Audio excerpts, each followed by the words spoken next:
Are you getting ready to give birth during this worldwide pandemic called coronavirus, more specifically COVID-19?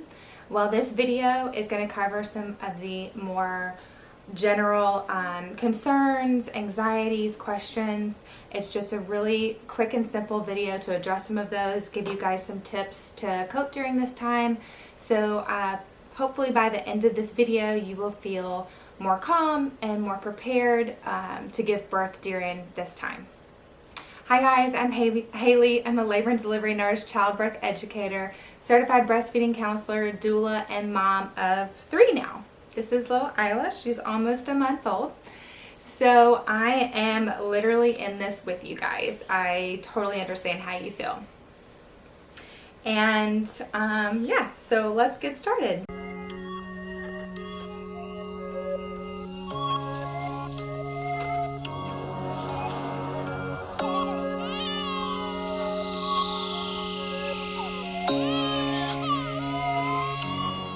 So one of the biggest concerns everyone has been talking about on all the mommy blogs, on the labor and delivery nurse blogs, is not having any visitors. Or first they were limiting 1 visitor, so your partner or whoever you choose to be there for your birth. And now some hospitals are saying that you can't have any visitors at all. The good news is there's only 2 hospitals that I know of in the entire country that have place that policy in place.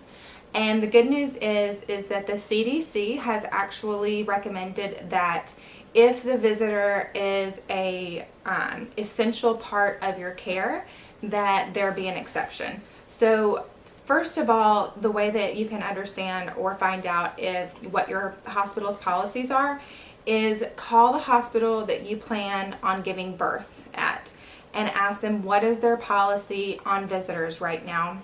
Let them know your situation and find out if they can make an exception for your partner, because they're humans too. They've had babies and they want your partner to be able to be there for the birth of their child. I won't say just as much as you do, but that is a desire of theirs. A lot of people too are talking on the blogs and stuff about, whenever you have something that's scary or overwhelming and there's fear, a lot of people tend to swing the pendulum all the way to the other side. So a lot of people are talking about having a home birth, who are, due in the next couple weeks. What I will say about that is women who plan a home birth usually know far ahead of time. They have done their due diligence and planning way ahead of time. And if you've been planning on having a hospital birth and maybe getting an epidural, swinging the other way and getting a home birth, this close to time of you giving birth, may not be the best option for you. Kind of a middle ground, I would say, would be a birth center. So if you can do some research and find out what birth centers are taking clients in your local region, that would be a nice middle ground in between a hospital birth and a home birth. That being said, let's move on to, let's say that you've called your hospital, you found out that they do accept visitors, and your partner, or you found out that they don't. If you found out that they don't, call your provider. So your doctor, your midwife, ask them if they have privileges at any other hospital that you can deliver at, and then find out what that hospital's visitor policies are. Now moving on. So let's say that you found out that the hospital, they will allow 1 visitor so your partner can go.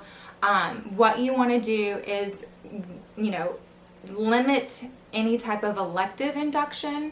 So induction means that your doctor is inducing your labor, so you're not going into labor naturally.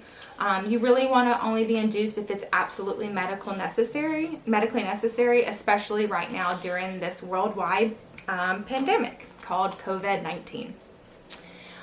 So when you do want to go to the hospital is when you are in active labor. So here's the video on when to go to the hospital. Check it out.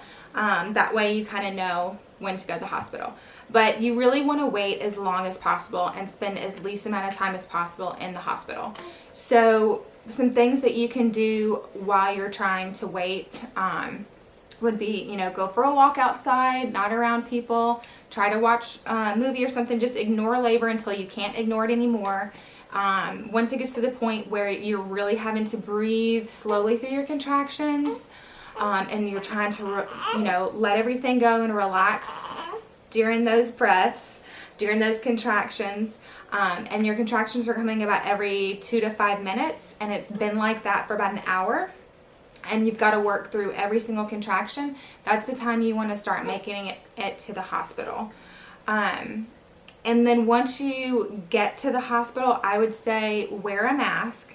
You and your partner wear a mask. If you don't have a mask, there's all kind of YouTube videos on how to make them. You can buy them off Etsy stores. There's a lot of choices that you have right now. So get a mask for yourself and your partner.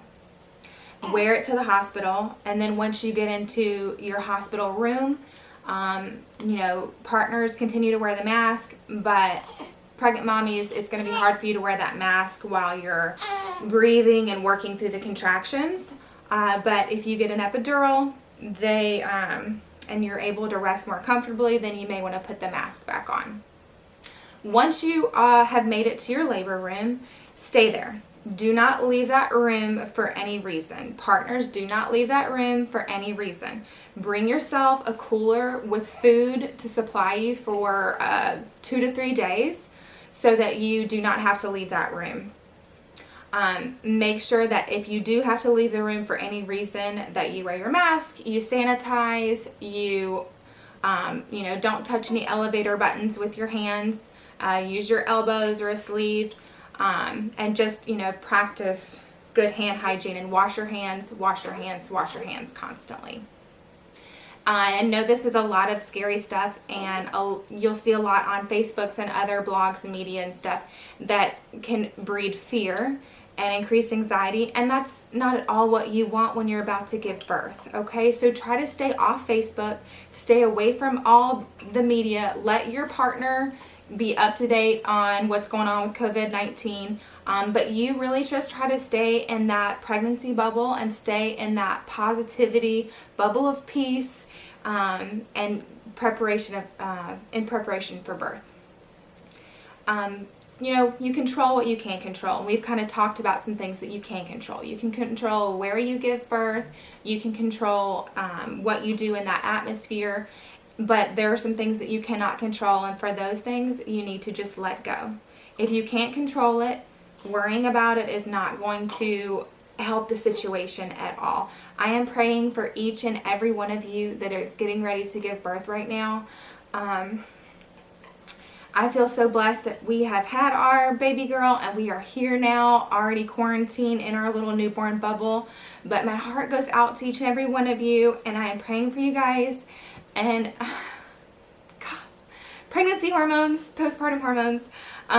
If you want me to pray for you specifically by name, please just throw your name in the comments or a little emoji with your hands up. If you have a specific prayer request other than just protection and a smooth and safe delivery and healthy mom and healthy baby, then please throw your prayer request in the comments below, because I will definitely be praying for you guys. Another thing that you can do to empower yourself is, you find empowerment through education and preparation, whether there's a pandemic or not. In birth, you need to educate yourself, know your rights, and prepare. So take an online childbirth class, check out lots of videos on how to cope with labor. I have a couple of little videos that I'll throw in the cards for you guys to check out. There are other wonderful channels out there. I know an old friend of mine in LA, Sarah Levon, actually offers a lot of online classes at bundlebirth.com. She offers a labor support class that would be great for you and your partner to watch. And then preparation. Prepare everything that you can, and like I said, let go of everything else. What else do I want to tell you? Oh yes, there's also some rumors going around that some hospitals are separating mom and baby. Again, when you call the hospital, ask, is this a policy of yours? Is it a current policy of yours? If it is, guys, let me let you know, this is not prison. When you're in the hospital, you're not in prison. So you have the right to refuse. If you don't want to be separated from your baby, they cannot physically take your baby away from you. So they can make a nice little note in the chart that says patient refused. The other thing I want to tell you guys is you want to leave the hospital as soon as possible. So, sorry, my daughter's making faces. I'm trying to concentrate. Please stop. But Daddy's trying to sleep. I don't care. Where was I? Yes, you want to leave the hospital as soon as possible. So if you've had a vaginal delivery, you can leave within 24 hours. If there's any tests for newborn that are not time sensitive or that are absolutely necessary, then just wait until you follow up with the pediatrician. But you know, usually after a vaginal birth, you can leave within 24 hours. And then after a C-section, you know, when you feel up to it, make sure that you've got your scripts filled, your pain medication ready to go, so that you don't have to make another stop at a pharmacy and expose yourself even more. The last point I want to make, yeah, you have something to say too? You have something to say to all the newborns in mommy's tummies? Yeah? The last point I want to make is about postpartum support. Because most of the time when you have a baby, the advice is, you know, have your mom, your mother-in-law, whoever, your postpartum doula, there to support you during this transition. But since right now the advice is to quarantine and to not expose yourself to people who are exposing themselves out in the public, whoever's going to be supporting you, make sure, you know, 1 to 2 weeks before, hi baby, 1 to 2 weeks before you're supposed to give birth, that they literally stay home, they quarantine, they don't go out, they don't see anyone, and let them know if they don't, then they can't support you postpartum. Another great option is what we've been doing since we can't really make it to the grocery store is we do Shipt, and we have groceries brought to us. That's SHIPT. Another thing is we have a service here that one of my husband's players' parents bought us, that they make ready-made meals, and they come and drop them off to you twice a week, so that's another option.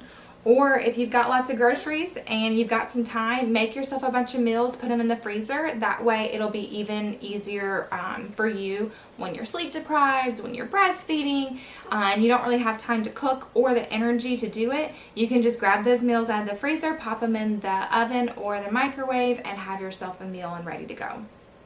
I hope this video was helpful for you guys. Again, let me know your prayer requests. Let me know any questions you guys have, and I'm happy to do the research and do another video. And from my family to yours, stay safe, stay healthy. We're praying for you, and remember, most of all, you got this. Okay, and we're done. We're done. I'm trying to pee.